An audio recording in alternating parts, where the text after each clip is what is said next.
Hivi kama mzazi, ni kwa nini ukatae mtoto apatiwe matibabu kwa sababu ya imani zako za kidini?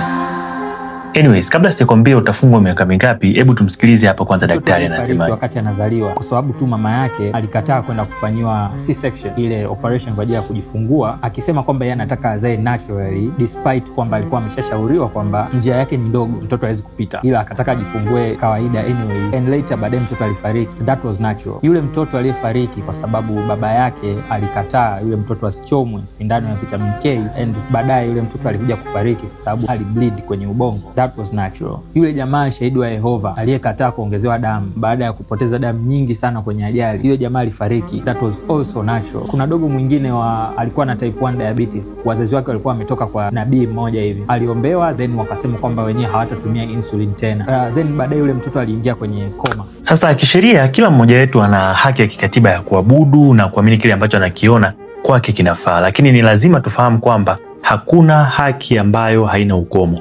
Ibara ya 30 ya Katiba ya Jamhuri ya Muungano wa Tanzania inaweka wazi kuwa uhuru wako wa kutekeleza imani ama haki yako ya kuabudu hautakiwi kutumika kuingilia haki za watu wengine au kuathiri maslahi ya umma, ikiwemo afya ya mtu ambaye hawezi kujielezea kama mtoto. Huku kwenye suala la afya za watoto, sheria haina mzaha kabisa, na kupitia sheria ya mtoto kifungu cha 8, mzazi ana wajibu wa kutoa matibabu kwa mtoto ikiwemo chanjo, na sheria inatamka wazi kuwa ni marufuku kumnyima mtoto matibabu kwa kisingizio za sababu za imani ya dini ama tamaduni.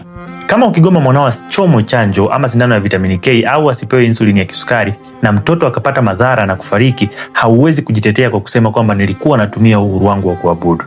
Na kingine ni kwamba unaweza kushtakiwa kwa uzembe au hata kwa kosa la kuua bila kukusudia, yani manslaughter, chini ya kifungu cha 195 kifungu kidogo cha pili cha Penal Code. Lakini sheria hii inabadilika tukifika au tukiwa tunazungumzia mtu mzima mwenye akili timamu. Kisheria, kama mtu mzima una haki kamili juu ya mwili wako. Ukiamua kukataa kuongezewa damu kwa sababu ya imani yako, labda daktari hana mamlaka ya kulazimisha, na mwongozo wa maadili ya daktari na National Client Service Charter zinamtaka daktari kuheshimu uamuzi wako, na kama kulazimisha, daktari huyo anaweza kushtakiwa kwa kosa la jinai ama professional misconduct.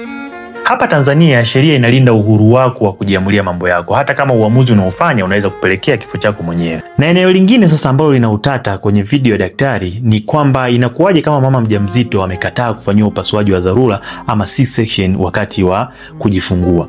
Kisheria mama ni mtu mzima, kwa hivyo hawezi kulazimishwa kufanyiwa upasuaji bila ridhaa yake.